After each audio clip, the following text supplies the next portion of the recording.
Shalom muvandimwe, ndagushimiye kuba ukanze kuri iyi video, ndagushimiye kuba ukomeje gushyigikira ibikorwa byacu, ndagushimiye kuba warakanze subscribe kuri iyi channel, ndagushimiye kuba waraje muri Bible study, kuza gusengana natwe kuwa gatatu nimugoroba, kuza kwiga Bible buri kuwa gatanu nimugoroba saa moya za Finland. Imana iguhe umugisha. Kandi ukomeze usakaze iyo linki, usakaze ubwo butumwa, ubugire n'abandi baza joining izo groupe joining ibyo bintu dukora ku gatatu no kuwa gatanu.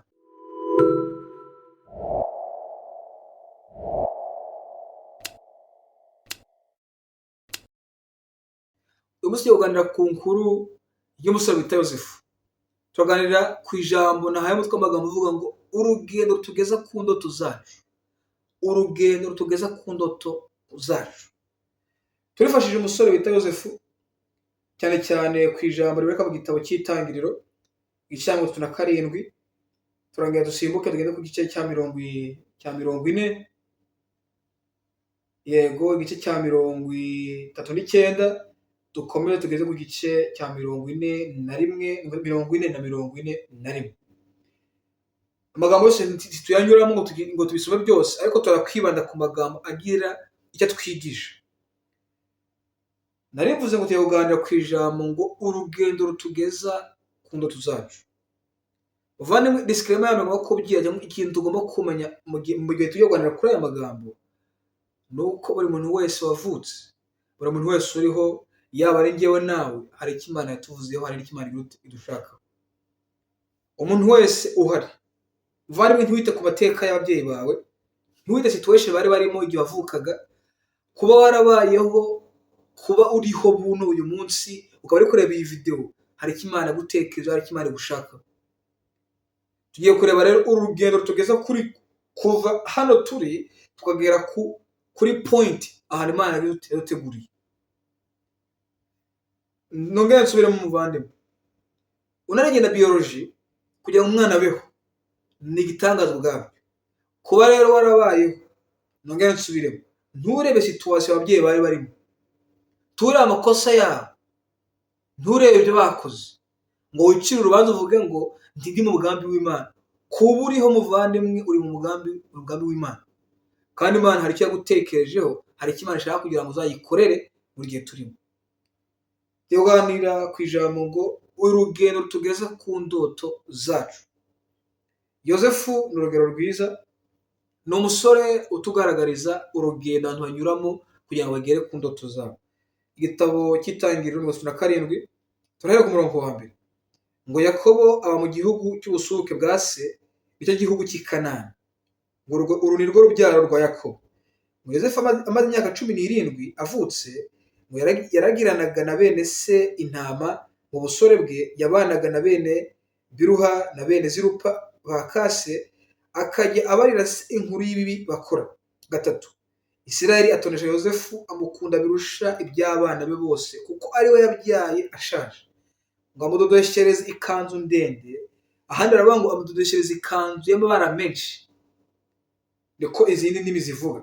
Ngo bene se bamenye yuko ngo amukunda birusha ibyabo bose, ngo baramwanga, ntibajya bagira ineza bamubwira.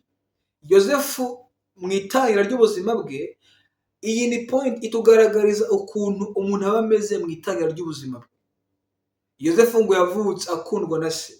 Yosefu yavutse avuka ari kubebezwa, ari guhabwa ibintu ashaka, ngo bigera n'igihe bamudodeshereza ikanzu. Mu gihe cy'Abayuda, ikanzu yari ikimenyetso cy'icyubahiro, gukundwa akazi. Ngo iyo kanzu se yamudodeshereza ngo yari ikanzu ifite amabara menshi, bisobanura ko se yari amukunze bihebuje, abura ikintu amukorera, avuga ngo mukorere ikanzu. Abazi culture, abazi umuco waba muri bya bihugu bya Abarabu, Abayuda, ikintu bita ikanzu twebwe tuvuga ngo ni ikanzu, ariko ntabwo ari ikanzu. Ikanzu hari ikanzu umuntu yambara ndende, umuntu akayambara, ariko hari igishiro umuntu yambara, nacyo bakita ngo ni ikanzu mu Kinyarwanda, ariko ntabwo ari ikanzu, ahubwo ni igishiro umuntu yambara kigaragaza icyubahiro. Iyo handi ngo ni cloak cyangwa ni ndavuga ngo ni nk'ikoti, ariko ntabwo ari ikoti muri sansi tugahita tubyumva, ahubwo ni umwenda muremure baha umuntu w'icyubahiro kubera igihembo bashaka kumuha, kubera bamukunze cyangwa kubera bashaka kumuhemba bitewe n'ibintu yagize ute yakoze. Ngo Isirayeli bakunda umwana we Yozefu cyane, ngo amudodeshereze ikanzu. Iyo kanzu bavuga hano ntabwo ari ikanzu muri sansi twe tubyumva ngo ikanzu nk'iy'abagore bambara, ahubwo ni cloak, ni ikoti rirerire yamwambitse ry'amabara menshi rigaragaza icyubahiro n'urukundo cyangwa gukundwakaza isi yakundaga Yozefu. Bigaragaza yuko muvandimwe ngo mu itangira ry'ubuzima bwa buri muntu wese umuntu atangira akunda, atangira ahabwa ibintu biryoherera, atangira ahabwa ubuzima bworoshe. Niyo mpamvu abana bagurira indazi, niyo mpamvu abana babaha amata, niyo mpamvu abana babafasha, bararebwa bakitabwaho ko nta kintu bagize bashoboye bwabo. Yozefu ubuzima bwe ngo niko bwatangiye bumeze, ngo twese dutangire. Ngo ariko mu gihe cyarageze gatanu, ngo Yozefu arota inzozi, ngo zirotorera bene se, barushaho kumwanga. Katwumve izo nzozi ngo zavugaga iki? Arababwira ati, ndabingize nimwumve inzozi narose. Ngo twahambiraga imiba mu murima, umuba wanjye urahagarara urema, iyanyu miba ikikiza uwanjye iwikubita imbere. Yozefu avuka muri bwa buzima bworoshe, avuka muri bwa buzima bari kumubebeza, avuka muri bwa buzima amukundwa akaza kumva ari umwana, ngo yaramukunze kubera ngo n'umwana yabyaye ngo ashaje. Mu gihe kiragera ngo ahabwe iki? Ahabwe inzozi. Aha niho dutangiriye uru rugendo rwo kugera ku ndoto Imana yaduteguriye. Igihe kiragera muvandimwe, Imana imfashije ijambo ryumva. Byanze bikunze igihe kiragera mu buzima bw'umuntu uwo ari we wese, umukobwa, umuhungu, umugabo, umukecuru, umugore, umuntu uwo ari we wese wabayeho, igihe kiragera ikintu Imana yamuremeye ngo azakure kigaragaza muri we, akakibona, akacyumva, akagitekereza, akakirota, akumva icyo kintu kimujemo. Iki ni ikintu umuntu par exemple arota nk'uko Yozefu yagize akiroza. Iki ni ikintu umuntu asanga afite talent yo kugikora, akumva afite impano yo gukora icyo kintu, akumva ari ikintu kimwuzura byoroshye, atarigera ashyiramo effort, akumva ni ikintu, byaba ari ukwandika se, byaba ari ugucapa se, byaba ari ugukina umupira se, byaba ari ukuvuga se. Icyo ni ikintu cyiza k'umuntu agasanga agikora neza, ashyiramo effort, agasanga ni ikintu akora neza kandi aragikunda, yumva ari ikintu kimuruhura umutima. Ngo igihe kiragera umuntu akabona akazoza ke. Imana ifashe ijambo muvane mu ryumva. Umuntu arakora agakurira mu buzima, tugende ku ijambo Yozefu yanyuzemo kandi nariko bigenda kuri benshi. Umuntu akavukira mu muryango, akitabwaho, akaba umwana, agakura, igihe kikagera cya kintu Imana yamuremeye kikagaragara, ntikigaragare umuntu akigeraho, ni ikintu cyo kimurimo, akacyumva kimurya, ariko akabura ukuntu akigeraho. Akumva akarota ari gukora ibintu bimwe na bimwe, akumva ashaka kuba nka runaka, akabona umuntu, akabona ibintu ari gukora ni ibintu nawe yumva bimurimo. Ibyo byose bikaba ku muntu agenda abibona. Ni nk'uko byabaye kuri Yozefu. Yozefu ngo yari afite indoto, ngo yabonye indoto, ngo abona ngo bari guhambira imiba, ngo uwe urahagarara urema, ngo izabagenzi be cyangwa izabakuru be ngo zikikiza umuba we, ngo ziwikubita imbere. Bisobanuye ko uyu muntu ni Imana yahamagariye Yozefu, ni umuntu Imana yahamagariye umuhamagaro w'ubuyobozi, kuyobora. Ngo yarotaga akarota ngo bikubita imbere ye. Yozefu agira ute? Abwira bene se. Icyambere ugomba kumenya muvandimwe, Imana ifashije ijambo ryumve kandi uryandike, uziritekereza buri gihe. Benshi bakoze rikosa rituma batagera ku by'Imana bateguriye. Mu gihe umenye icyo Imana yaguteguriye, mu gihe umenye icyo Imana yakugambiriye, mu gihe umenye icyo Imana indoto zawe, akazoza kawe, purpose y'ubuzima bwawe, ujye wirinda abantu bibwira.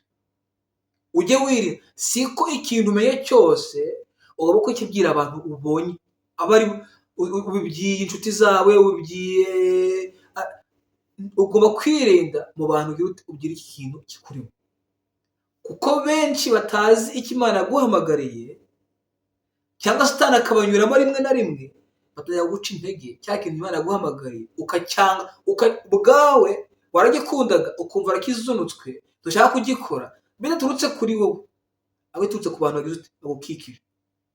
Ngo Yozefu ngo abwira bene se, ngo abene se ngo barusha kumwanga, ngo kuko babonye, ngo baratekereza, ngo ushaka ngo uvuze, kuko bo ni abantu bakuzi bazi icyo bisobanuye, barashobora avuga ngo uyu ashaka kuvuga ko azagira ute, bazadusigaye. Reka tubisome. Ngo 8, bene se baramubaza bati, ni ukuri wowe uzaba umwami wacu, ni ukuri wowe uzadutwara? Ngo izo nzozi ze n'ayo magambo ye bituma barushaho kugira ute, kumwanga. Bisobanuye ko muvandimwe, mu gihe umenye icyo Imana yaguhamagariye, gisigasire, kuko niwo muhamagaro wawe, niyo purpose yawe ubuzima bwawe. Kandi muvandimwe, iri banga Imana imbabarire uryumve, abantu benshi bapfa batari babona, batari bagera, batari bumva, batari basobanukirwa icyo Imana yabahamagariye. Bisobanuye ko uri umuntu w'amahirwe akomeye, uri umuntu ufite chance ikomeye, uri umuntu w'agaciro imbere y'Imana nusobanukirwa icyo Imana yaguhamagariye, kuko icyo gihe uzaba uri gukorera mu kintu Imana yawe yakuremeye. Uzaba ni nk'umukinnyi w'umupira wabiremewe, ariko Imana yamushizemo, abikora neza, akabikora nta effort ashizemo, kandi n'abantu babibona muvandimwe, abantu barebye uwo mukinnyi barabibona yuko uyu muntu ni ukuri. Hari abakinnyi bakina neza, ariko uyu ni Imana yamuremeye. Hari abantu bavuga ngo ni ukuri, abandi baravuga, ariko uyu afite impano yo kuvuga, afite impano yo gutanga speech, afite impano yo gutegura ibintu, afite impano yo organiza ama event, afite impano yo gucapa, afite impano yo kwandika ibitabo. Bisobanuye ko muvandimwe, numenye ikintu Imana yaguhamagariye, uzaba uri umwe mu bantu 100. Bisobanuye ko icyo kintu ugisigasire, ukirinde, ukibagarire, kugira ngo muvandimwe icyo kintu gikure, kizabyara imbuto.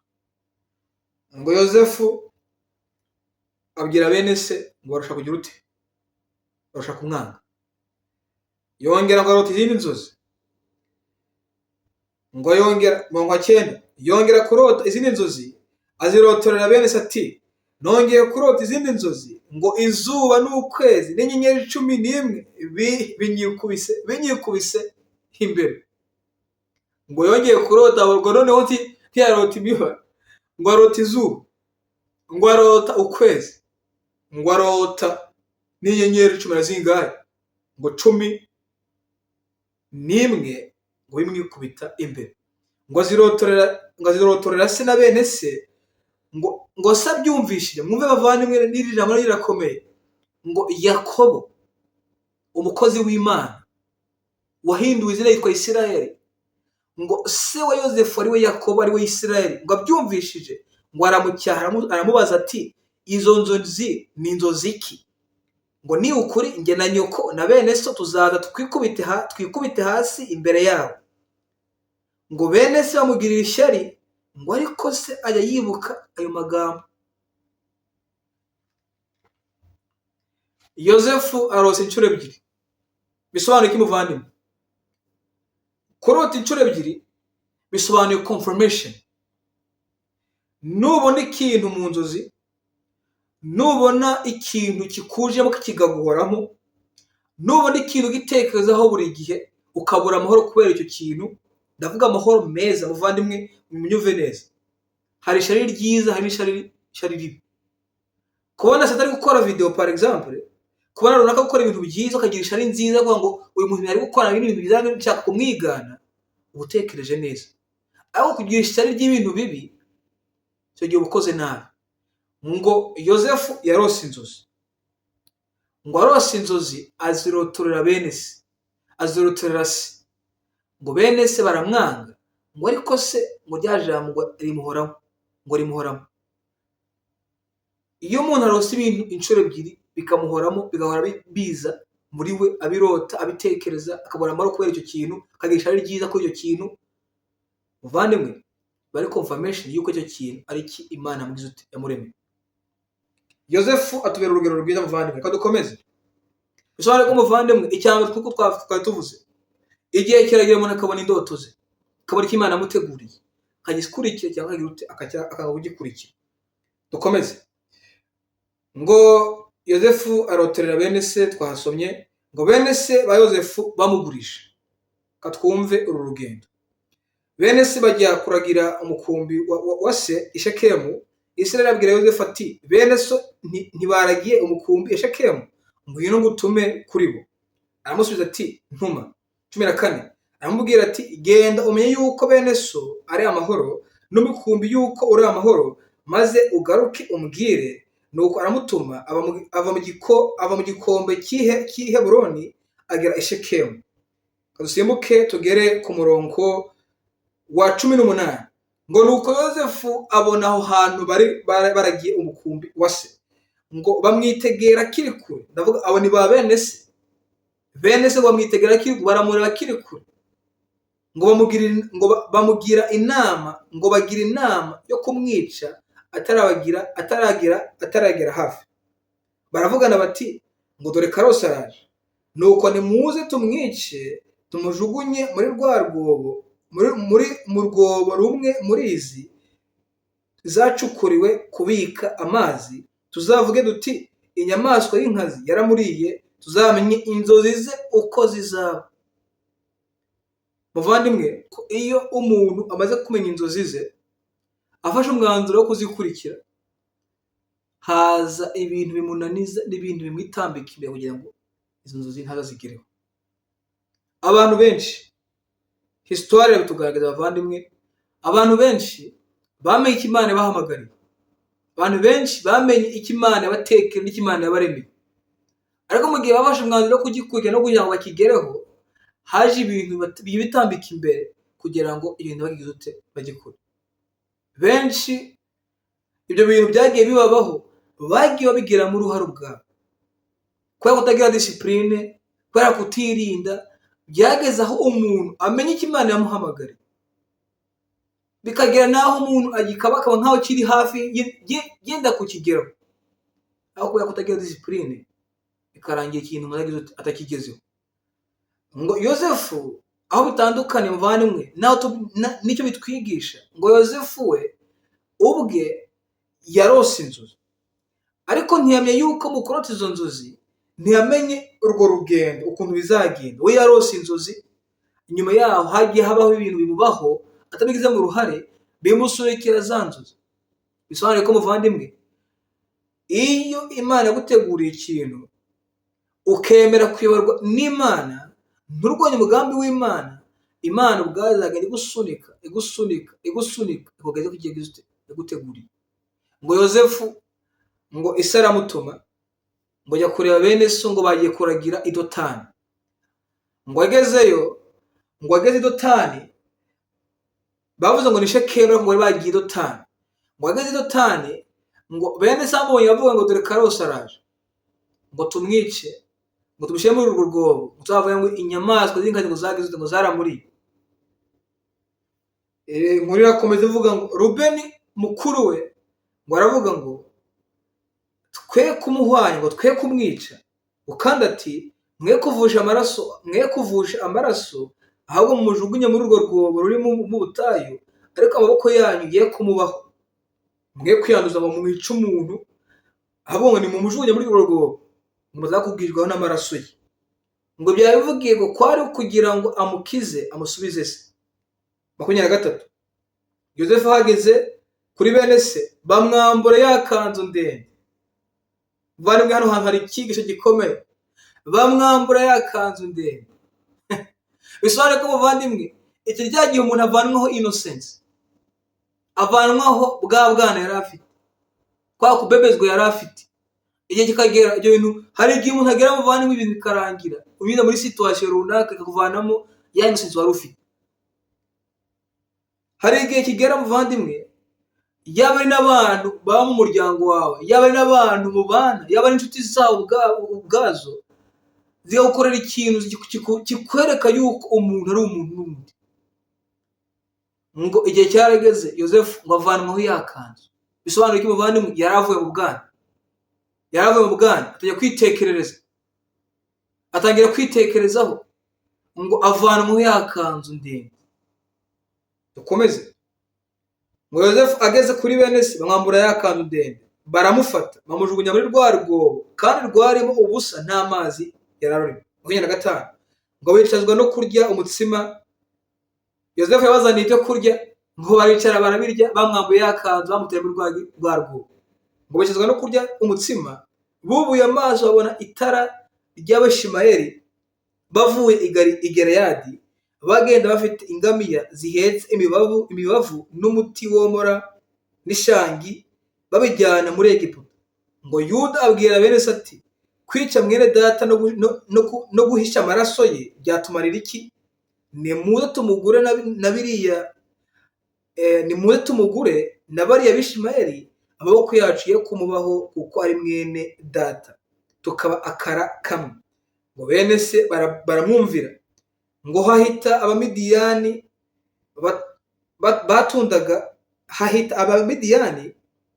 batundaga, ngo bakurura Yosefu bamukura muri rwa rwobo, bamugura na Bishimayeli ibice by'ifeza 20, bajyana Yosefu muri Egiputa. Twatangiye tuvuga ngo muvandimwe, process ya mbere ni ukuba uri umwana, uri innocent, uri umwana utekereza ko abantu bose ari beza, uri umwana ufatwa neza, uri umwana udafite imitekerereze navuga ngo yo kwitekereza bwangu umenye icyo Imana gushaka. Ngo igihe kiragera ukabona za ndoto, igihe kiragera umuntu agahabwa ishurirwa yuko nizera muvandimwe ni Imana ishurira umuntu, ikamwereka ikintu Imana yagize yamuremeye. Ngo igihe cyarangira amaze kubishurirwa, ngo igihe kiragera akavanwaho yakanzu yivanwaho kugira ngo amenye yuko isi turimo hariho abantu batari beza. Avanwaho iyo kanzu kugira ngo amenye isi turimo, avanwaho iyo kanzu kugira ngo yitekerezeho ubwe, avanwaho iyo kanzu kugira ngo ubwo afate umwanzuro wo gukurikira indoto Imana yagize yamuremeye. Avanwaho iyo kanzu kugira ngo amenye yuko uru rugero tugiye kuganiraho rwa Yosefu, iyo Yosefu agenda afite iyo kanzu ntibyari kumvikana. Impamvu zo ntibyari kumvikana nuko iyo kanzu ubwayo igisobanuro cyayo, ngo narabivuze, ni igisobanuro innocence. Kuvuga ngo umuntu atwikiriwe n'ababyeyi, abatwikiriwe n'umuryango, abatwikiriwe kugira ngo umuvandimwe ugere ku byo Imana yaguteguriye. Igihe kiragera ukavanaho cya gitwikirizo ukagenda. Na niyo mpamvu birivuga ngo umugabo igihe kiragera agasiga se na nyina, akagenda. Igihe cyo kugenda kitabayeho, kubaka urugo, kwibana, gushinga urugo, kugira ikintu umuntu ageraho wari wenyine ntibyabaho, kuko umuntu azaba ari muri cya gitwikirizo munsi. Bisobanuye kugira ngo ugere ku ndoto zawe, icya mbere ugomba gufata umwanzuro rimwe na rimwe ukava muri comfort zone, ukava ahantu twikiriwe, ukava ahantu wumva uguwe neza. Abantu baravuga ngo umumama ntakura umwana kwibere kubera mwana. Umumama ntakubita umwana ngo kubera mwana, ahubwo abikora kugira umwana agire akure. Umubyeyi amuvana muri comfort zone akamushyira ahantu bigoye kugira ngo umwana agire amenye uko igihe cyageze cyo gukura. Yosefu yatangiye ubuzima ameze neza, igihe kiragera avanwaho yakanzu. Bisobanuye ko yavanwaho innocence. Byanze bikunze kugira ngo ugere ku ndoto Imana yaguteguriye, ngo ufate iyo risk ukava muri iyo comfort zone, hano twikiriwe, ukagenda ahantu utazi, ukagenda mu bintu utazi, kugira ngo hatari kugira ngo ugere ku Imana yaguteguriye. Pawulo niwe wavuze ngo urugendo turimo ni amarushanwa, ngo ndahata kugira ngo nzafate ikamba yagize Imana yateguriye. Bisobanuye ko bavandimwe nudahatana ukibwira ko bizakuza aho bizaza ni wowe ukibwira ngo bizaza nyine nta effort bishizemo, uzaba wibeshe kugira ngo ugere ku ndoto zawe Imana yaguteguriye.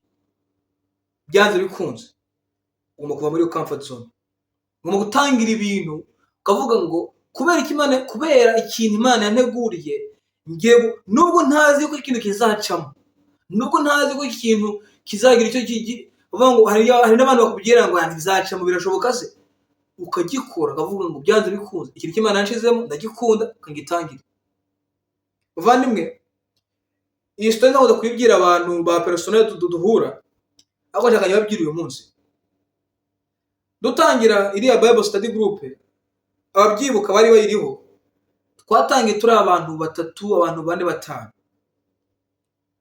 ariko byatangiye umuntu yumva ko atari ibintu bishoboka, bitewe nuko n'igihe umuntu atangira ikintu adafite aho ahera. Ubwira inshuti zawe, ubahereza linki, rimwe na abantu bakemera ngo baraza gusenga ntibazi, rimwe na rimwe mugasenga muri abantu 3 bonyine gusa, ari wowe gusa n'abandi 2, ukemera ukabikora, ukayobora abo bantu 2, abo nabo bakagenda bakabwira abandi 2, bakaza bakajoininga iyo groupe, bigakomeza bikaguka kugeza igihe abantu bava kuri 2, 3, 4, 5 bakagera kuri 50, 60, bitewe nuko byatangiye kwanda gatoya. Bisobanuye iki muvandimwe? Birasobanuye ko kugira ngo ugere ku kintu Imana yagutegura, ntabwo ari ikintu uzagwaho uwo munsi, ntabwo ari ikintu kizaza ngo kize kuri plateau, hari ahantu kize kwisiniya ngo ngiki ngo ntibizaba muri ubwo buryo. Ugomba ugatangira buhoro buhoro, ugashyiramo imbaraga zawe, ukemera kubabara, ukemera gutukwa rimwe na rimwe, ariko uzi icyo ushaka. Bisobanuye ko Yosefu atwigisha iki? Atwigisha yuko tugomba kuvanwa mu bwo bwana, tugomba kwivanamo imitekerereze yavuga ngo iciriritse, no gutekereza nk'abantu b'abagabo. Yosefu yari umwana, mu magambo y'iki gihe yari umwana bareze mu buryo navuga ngo bwabajeyi, kuvuga ngo ni umwana wabebejwe, ni umwana kumva ko bene se bagiye kuragira asigara mu rugo imyaka 17, abandi twagendaga kuvoma, abandi bagendaga kuvoma imyaka 6, imyaka 5. Yosefu yasigaraga mu rugo, bene se bagiye kuragira, yafataga inshingano, igihe kiragira byose bivanwaho kugira ngo agire akure. Bitwe tugomba gufata umwanzuro ngo tubyikorere, nutabikora muvandimwe isi izabikora. Niko sekre mera muvandimwe, nutabikora isi izabikora. Umwigisha mwiza rimwe na rimwe mubi n'isi byanze bikundira kwigisha.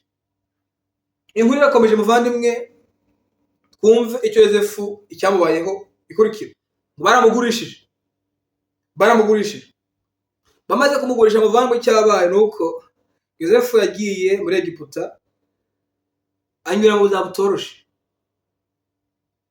Umwana wo mu rugo, umwana mu gipangu, umwana wari umeze neza, utaramenye kujya guhinga, utaramenye kujya kuragira, utaramenye agiye kumucakara mu rugo rwa Potifari.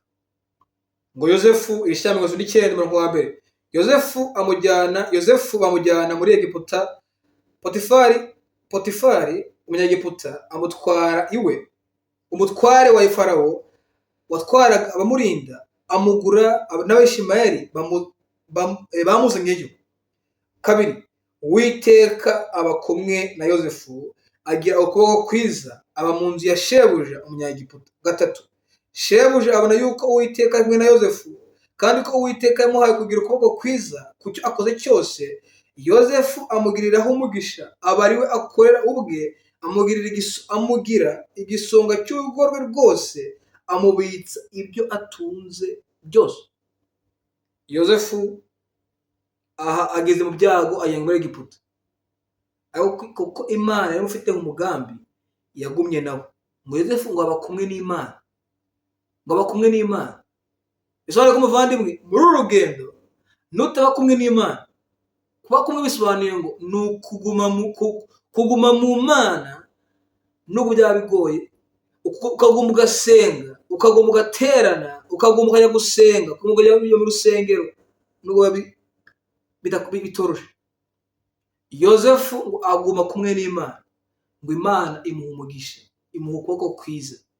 Wa mwana atangira kujya kuba mu rugo, atangira gukora amasuku mu rugo, atangira kugira ngo agira ukuboko kwiza, ikintu cyose akoze kikaba cyiza. Ngo shebuja Potifari ngo abonye ko afite ukuboko kwiza, ngo amushinga ibye byose. Icya gatatu, icya mbere turarota, icya kabiri tukavanwa innocence, icya gatatu duhabwa inshingano. Ahantu Imana imfashe, iyo tugeze kuri iyi ngingo ya gatatu, benshi bagiraho ikibazo.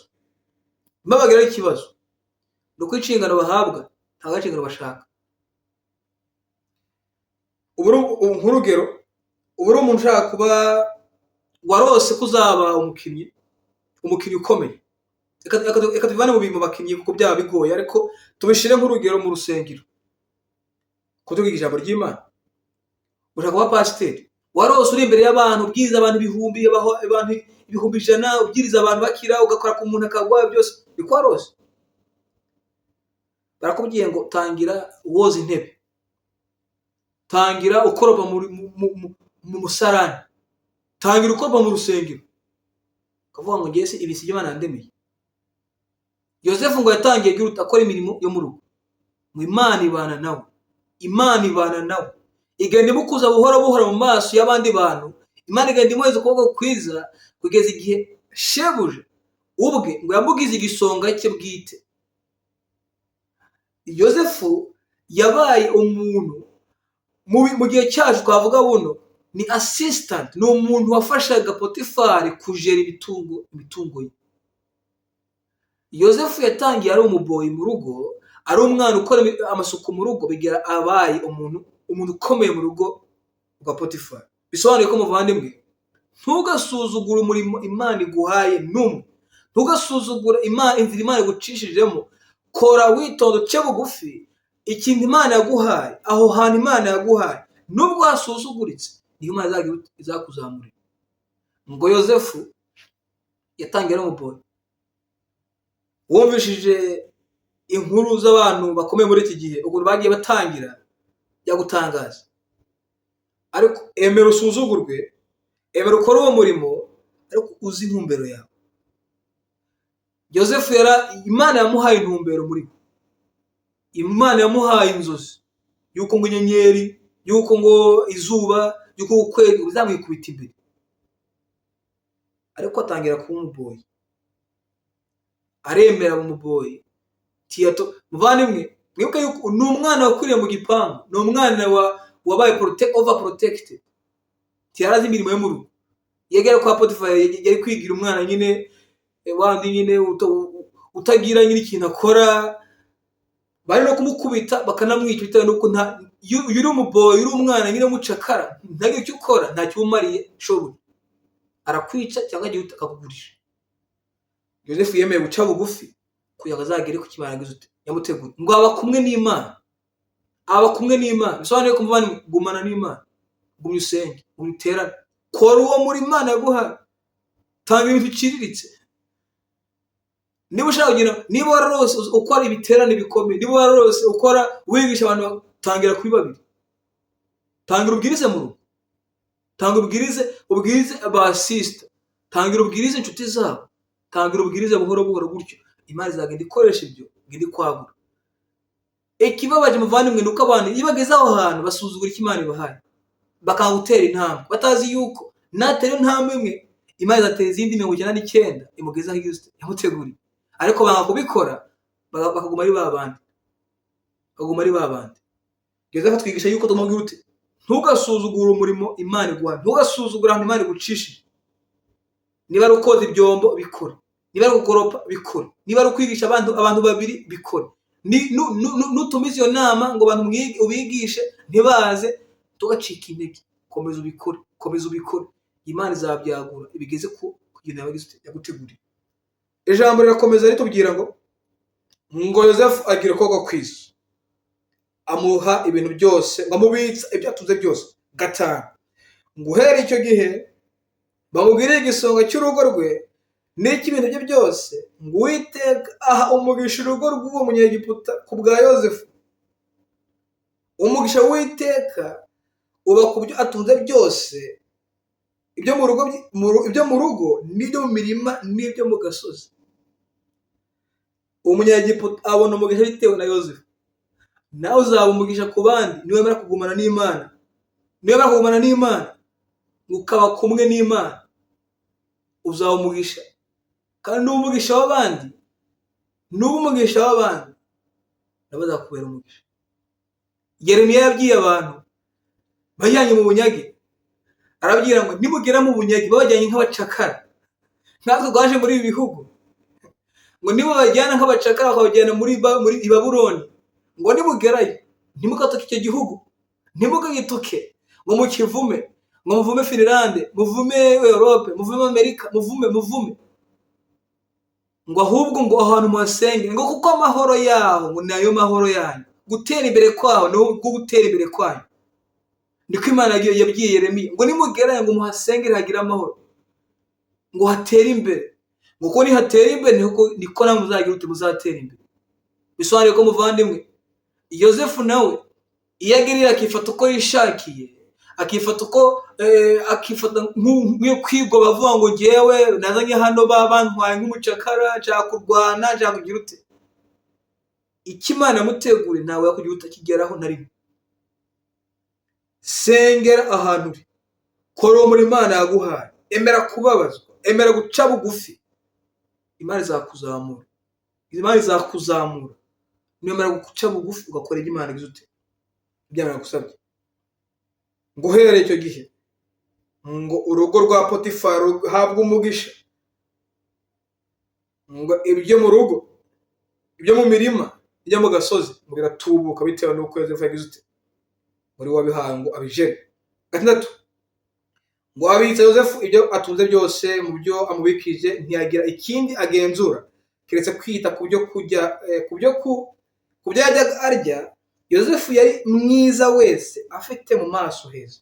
7, tugeze ahantu hakomeye. 7, hanyuma y'ibyo nyirabuja abenguka Yozefu aramubwira ati turyamane.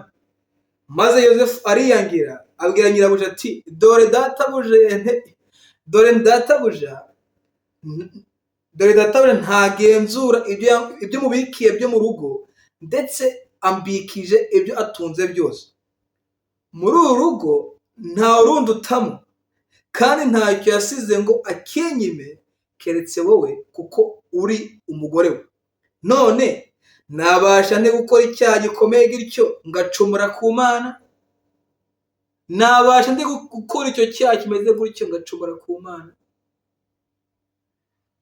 Urugendo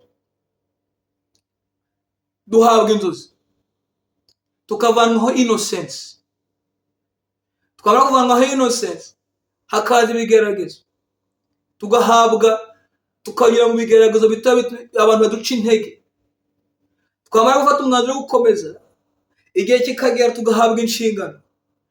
Twamara guhabwa inshingano hakaza ikigeragezo cy'inshingano. Benshi baguye ahantu. Aha niho Dawidi yaguye. Umuryango ugira umuvumo bitewe n'uko yaguye ahantu. Aha hantu niho Sawuli yaguye. Umwami Sawuli niho yaguye.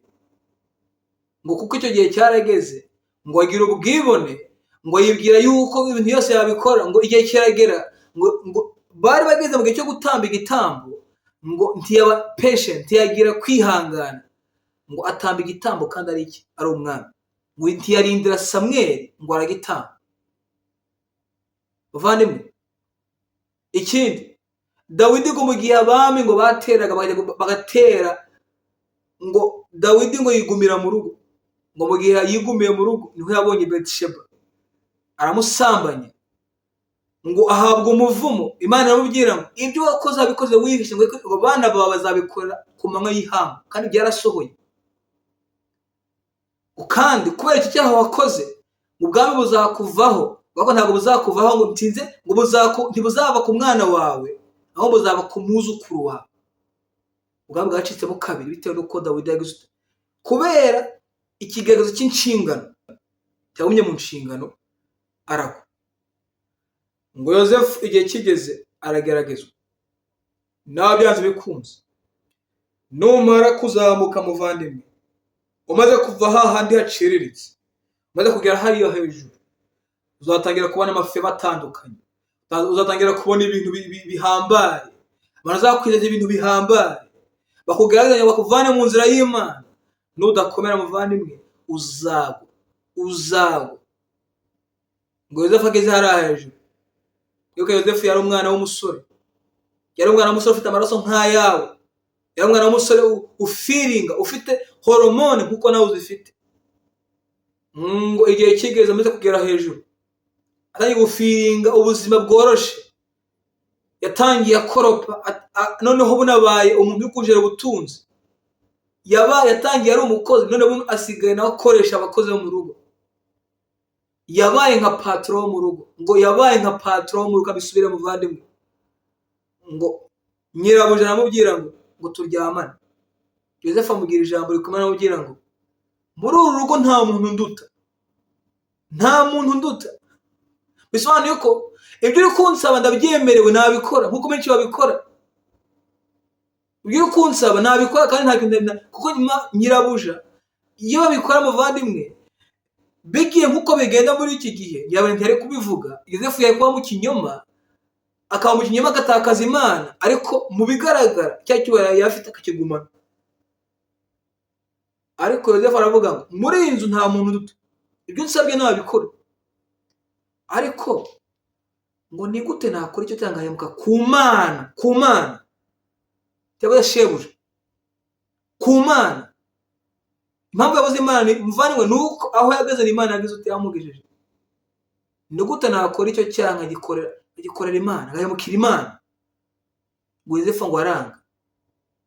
Muvandimwe, numara kuzamuka, umaze gutera intambwe 3, umaze kugera hejuru, utangiye gukorakora ku ndoto za Imana yaguteguriye, utangiye gukorakora aho hantu, irinde. Iyo ugeze aho hantu utanagutera ibitero, warangiza muvandimwe udashikamye mu Mana ngo usenge, ukagwa. Abapasiteri ahantu barahagera bakagwa, abami ahantu barahagera bakagwa, abaperezida ahantu barahagera bakagwa. Nutifata muvandimwe ngo ukomere, ube kumwe n'Imana nkuko Yozefu ari kumwe n'Imana, ukomeze usenge. Ikindi, urwanye umubiri wawe, kuko umwanzi wawe ukomeye ni wowe. Nutabikora muvandimwe, uzagera hariya hejuru, uzamara iminsi 2, iminsi 3 utugwa. Bajya bavuga ngo Seti yarigishaga, bajya bavuga ngo Seti yigishaga ijambo ry'Imana, ariko bona ngo asigaye anywa inzoga, bona asigaye asambana, yabaye umuntu uri normal, wundi nyine. Uzi ko Seti yasigaye buno afite amasikiyo, ngo numvise ngo yifumbuye no mu mazuru, wundi wigishaga ijambo ry'Imana. Nutirinda muvandimwe, uzaba hejuru iminsi 2, iminsi 3, iminsi 4, uzagwa. Nutifata, komere, ube kumwe n'Imana. Yozefu ngo aranga, yanga gukora icyo cyaha. Icyamuvanywe nawe uyu munsi, ugafata umwanzuro wo kuvuga ngo sinzasambana, sinzakora icyaha, sinzahemukira Imana, nzakomera nce bugufi. Muvandimwe, ibangazo ririhe? Nubwo wazamutse ukaba hariya hejuru, gumana wa mutima wari ufite uri hariya hasi. Bisobanuye ko gumana wa mutima wari ufite ukiri umucakara, gumana wa mutima wari ufite ukiri hariya hasi, ugikubitwa, ugitukwa, ugikora akazi kaciriritse. Gumana wa mutima, ujye ubwire ngo mutima we, nubwo uri hano hejuru, ibuka aho wari uri. Iyo hataba ubuntu bw'Imana, ngo Imana ingeze aha hantu, sinekuba mpari. Ugire umutima ngo ca bugufi, ibuka aho wari uri. Nubwo uri hejuru, gumana wa mutima wari ufite uri hariya hasi. Yozefu yakumenya umutima w'Imana, aba kumwe n'Imana, yanga kuba kugira illusion, yanga kuba gufata iyo euphoria yo kuvuga ngo afite ngo ari muri success, ngo ari ahantu hameze neza. Nyirabuja akamukunda, nyirabuja akamukundwa, nyirabuja akamureba ijisho ryiza. Yozefu akomeza kuba wa musore uciye bugufi, akomeza kuba umusore uciye bugufi. Benshi barahemuka kubera success, benshi barahemuka kubera success, kubera gutera imbere, kubera kugera ku Imana bateguriye, barahemuka kubera kudagira umutima Imana yabashizemo, kubera kudagira umutima uciye bugufi, barahemuka bakaba ibyihebe, bakavuga ngo n'ubundi ngiye narabyigejejeho, ni kubera ubwenge bwanjye, ntabwo uzi ngiye ukuntu nanjye matematike ku ishuri, ntabwo uzi ngiye ukuntu nize kaminuza ngewe. Bagahemuka batazi yuko hari benshi bashatse iyo kaminuza bakayibura. Imana hari ahantu yakora bwa bwenge bukatabugenda ku mutsi umwe gusa, yahakora gutya gusa muvandimwe, bwa bwenge bukagenda ukabura ukuntu matematike nayo ukivuza kuyitekereza ko ntibishoboke. Ni Imana yakubwiza ibyo bintu muvandimwe, ni Imana yaguhaye opportunity, niyo yakuzamuye. Guma nta mutima wari ufite rarahazi, guma nta mutima wari ufite ukiri umwana, wa mutima uvuga ngo Mana nzagukorera numpa ibi bintu, Mana nzagukorera numvana muri ubuzima ukangeza mu bwisumbuyeho. Guma nta mutima, n'ubutakaza uzamera nka Dawidi amaze kugira success, amaze gufata igihugu cyose. Dawidi yahawe amavuta 3. Dawidi bamwimitse inshuro 3 muvandimwe, inshuro 3. Nta wundi mwami babikoreye muri Israel bimitse inshuro 3. Dawidi bamwimitse inshuro 3, ari umwana i Heburoni n'umwami w'igihugu, umwami ubwami bwa Israel. Igihe ari umwana y'aka 14, igihe Samuel yamwimitse n'amavuta, igihe bene se ubwoko bwabo bwamwimitse bari Heburoni bwa kabiri, ubwa gatatu bamwimitse bamwimika ngo umwami ubwami bwose bwa Israel. Amaze gufata igihugu cyose, amahoro yaje, ngo aribagirwa atajya kudamarara. Mu gihe abami ngo batabariraga, ngo bateraga, ngo Dawidi yigumiriwe, ngo agenda kuri Barako, ngo agenda kuri Barako. Satani ntiyarazi ko Dawidi ntiyarazi ko Satani amutegura ikigaragazo hariya hasi, umuntu we yabonye Berisheba. Tera muvandimwe, kora ibikwiriye mu gihe gikwiriye, nuba hano hadakwiriye mu gihe idakwiriye, uzakora ibidakwiriye. Muvandimwe, Imana ifashije ijambo ryumva. Guma nta mutima wari ufite, guma nta mutima wari ufite, niho uzagera kuri Imana yaguteguriye. Nyirabuja Yozefu arabyanga. Yozefu akomeza gukora icyo Imana yamuteguriye, ariko muvandimwe, haza consequence. Nyirabuja Yozefu, inkuru twese turayizi. Nyirabuja abwira Yozefu ngo aryamane, Yozefu aranga. Nyirabuja ashaka kumufata ku ngufu, ufata umwenda, Yozefu ariruka. Cyangwa kwiruka muvandimwe, hari abantu bavuga ngo nzabishobora, nzifata, nzagira ute. Hunga udapfa, hunga udapfa. Timoteyo wa 2 igice cya 2:22. Hunga irari rya gisore, hunga, ntabwo urirwanya, ntabwo urirwanya muvandimwe. Hunga udapfa, hunga udapfa. Niyo ugira ngo nzafa telefone ngere saa 9, nzafa telefone nkora ibi bintu, ngo nzifata, nzagira ute, nzagenda muri boîte, nzifata, nzakora bino, nzifata. Uri kwibesha. Fata umwanzuro wo guhunga. Icyaha kirari nta kintu kikirwaye ngo gitsindekereze kwiruka, ukizwa n'amaguru, umutima ufite, amaraso ufite, ntabwo wayavana muvane. Uri umusore, amaraso ufite niyo abandi bari bafite. Yozefu niyo yari afite, Dawidi niyo yari afite. Bamwe baratsinze, abandi baratsinzwe. Muvane uhunge. Ngo Yozefu arahunga, mu guhunga habaye consequence. Nyirabuja aramureza, aramubeshera. Yozefu ajyanwa muri gereza. Muri gereza muzi icyabaye. Imana yatanze opportunity, byose byabaye ku bushake bw'Imana. Imana yari izi ko bazageragezwa, Imana yari izi ko Nyirabuja azamugerageza. Imana yemera ko aca muri gereza kugira ngo imuhe icyubahiro cyose icyo yagize uti yari afite. Niwe bari gukomera ku Mana. Igihe kizagera muvandimwe ubesherwe, igihe kizagera muvandimwe abantu bagufata uko utari, ariko nyuma yaho nukomera ku Mana ntuyihakane muvandimwe, igihe kizagera uzahabwa icyubahiro kiruta icyo wagize uti wari ufite. Ngo Yozefu ageze muri gereza ngo habaho kurota. Imana ifashije bari mu ryumve. Story yatangiye mu kurota irangiye mu kurota. Imana ifashije ijambo ryumve. Story yatangiye Yozefu arota inzozi, birangiye Yozefu agiye kurotora inzozi. Bisobanuye ko muvandimwe nukomera ku Mana, nukomera ku Mana uzabera n'abandi inzira nziza ibageza ku ndoto zabo. Uzabera abandi inzira ibageza ku Imana batekereje. Uzabera abandi inzira ibakiza ibyago biri imbere.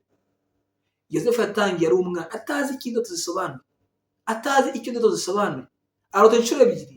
Indoto zimwe Imana yafashe ibintu ngo byumve. Farawo yarose indoto ebyiri zisobanuye ibintu bimwe. Yozefu yarose ibintu bibiri bisobanuye ibintu bimwe. Ari umwana ntiyashobora kubisobanura. Aravuga yishira mu kaga, ntiyarazi icyo bisobanuye. Wa mwana wari uri innocent, umwana wabo n'urugendo nyine bitaho bakora ibintu byose, niwe avuyemo umugabo agenda ahagarara imbere ya Farawo amurotorora inzozi. Yarose inzozi birangiye arotoye inzozi. Nuhagarara muvandimwe ugahagarara n'Imana, ukaba kumwe n'Imana, ukemera kuyoborwa n'Imana, igihe kizagera muvandimwe, igihe uzabera abandi inzira ibarotorera inzozi, ubereke icyo Imana yabagize ute bateguriye. Bisobanuye ko uzaba inzira. Naryo muvandimwe Yesu yakoze ngo mugende mwigishe amahanga yose, mubahindure kuba bigisha, mubabatize. Bisobanuye ko Seti Yesu anjemo ndamwakiriye, ngomba kuba umuyoboro ubwira abandi Yesu bakamwakira, bikaba uruhererekane. Yozefu arose inzozi. Amaze kurota inzozi arazikurikira, akurikira umugambi w'Imana. Imana imusubikiye mu mugambi wayo. Yozefu akomeye ku Mana, angeza muri za process twavuze, akomera ku Mana ntiyahemuka.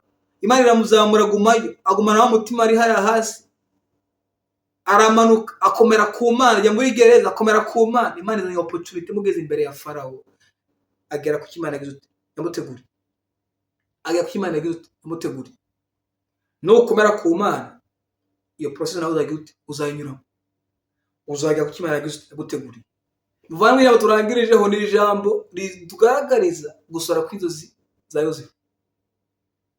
Igitabo cy'Itangiriro 42:5 ngo nuko abana ba Isirayeli bajya guhahana n'abandi ngo kuko inzara yateye mu gihugu cy'i Kanani. Yozefu asobanuye inzozi, batangira guhunika. Muzi iyo nkuru yose, ngo inzara itera mu gihugu cyose nk'uko Yozefu yabisobanuye. Itera mu gihugu cyose, mu bice byose byahariye muri Aziya ntoya. Ngo ab'i Kanani, abana ba Isirayeli, bakuru ba Yozefu, ngo bajya muri Egiputa guhaha. 6 ngo kandi Yozefu niwe wari umutware w'igihugu cya Egiputa, ngo niwe wahahishaga bo muri icyo gihugu bose. Ngo bene se ba Yozefu baraza bamwikubita imbere bagize ute ngo bubamye. Za nzozi Yozefu yabonye ari umwana zirasohoye. Zisohoye gusa, ahubwo zisohoye Yozefu ari umutware w'igihugu cya Egiputa. Muvandimwe ndagusaba kugira ngo muvandimwe iri jambo tuganire ritwereka urugendo umuntu agomba kunyuramo kugira ngo agere ku ndoto Imana yagize ute Imana yamushizemo ku ndoto ze. Ndagusaba ijambo muvandimwe uryumve. Baba kumwe n'Imana, baba kumwe n'Imana, iryo banga muvandimwe, baba kumwe n'Imana. Kandi umenye yuko iyo process ntabwo ari process iba mu mwaka umwe, ntabwo ari process iba mu myaka 2, myaka 3.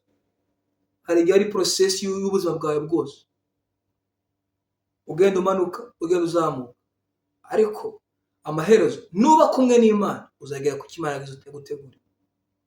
Yosefu yaravutse, Yosefu yararose, Yosefu yaragurishijwe, Yosefu yabaye umucakara, Yosefu yashinzwe inzu ya Potifari, Yosefu yagiye muri gereza. Mbere yo muri gereza yarageragejwe na muka Potifari.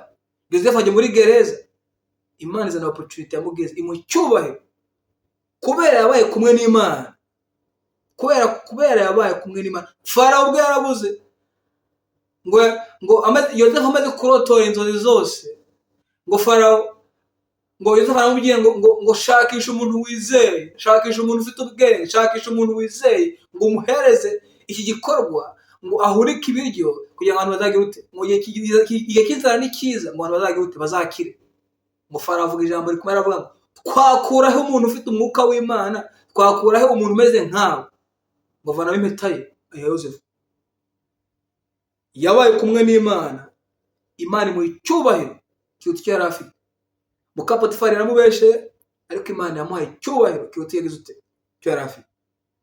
Reka muvandimwe, Imana igufashe igusobanurire ibirenze icyo twaganiyeho, ariko kwereka yuko uru rugendo kugira ngo urushobore, ibanga nta rindi ni ukuba kumwe n'Imana. Imana igufashe, Imana igushoboze mu izina rya Yesu, amen.